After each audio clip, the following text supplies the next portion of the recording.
Right over here in this corner will be a sand volleyball court.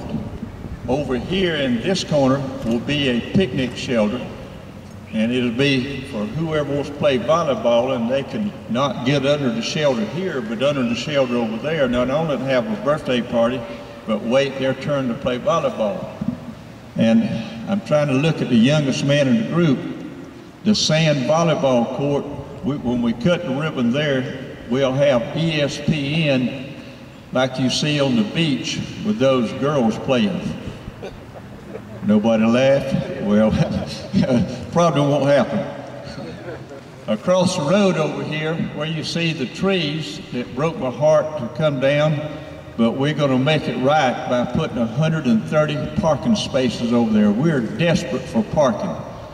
So hopefully we can finish up that parking pretty soon, and it will really enhance this top deck while we're having things in these buildings up on the top, and our athletics will be going on down on the bottom. So thank you, City Council, for what you did to buy that land and help you build a parking lot. And of course, this facility, and we'll build something else across the road, an all-purpose field and basketball courts.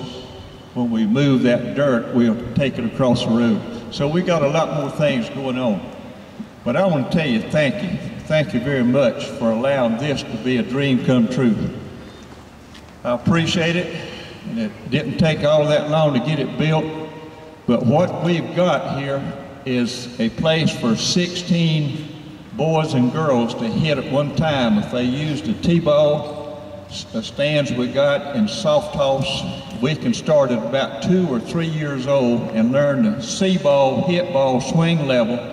And then as they graduate into the machines, we got the softball, we got the baseball, and rain or shine year round, no charge, no keys. It's going to be free for this whole area to come and use this facility. So I'm very happy. We've already had people from Claxton or Reachville to hear about it and come over here and said, can we come over? And I said, take your turn and be a gentleman. One thing we want to say to everybody, we want now an adult feeding that machine and one child or hitter in the cage, not as a playhouse. The playhouse is out there. So we're going to have our rules put up in a few days. Do we have anyone who'd like to make a comment out of this group of dignitaries?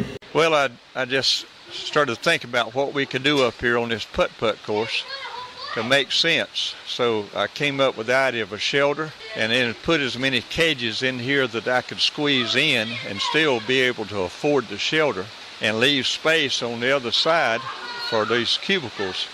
And I've got those spaced out with the wire fence and the curtains. So as it turned out, we kept tweaking as we went, and I couldn't be happier with what we've done. Were you inspired by another batting facility, or did you just create it out of your own mind? I've never seen one like it, so I guess I just imagined how I would like for it to be, because I haven't seen one underneath like this. Of course, the high school's got one, but it has no cages. It just has different throwing and hitting areas. But I felt like with the young folks, all the way down to 6, 7 years old, and even to 2 or 3 years old on the hitting off the tee, that the best thing we could do is make something affordable at no cost and do it over here and be open year round. And there it is. I'm real happy with it. And we had to do a lot of tweaking as we went to keep the wind from blowing the cages, and we anchored the machines down into the concrete. So we just kept thinking how we can make it just right.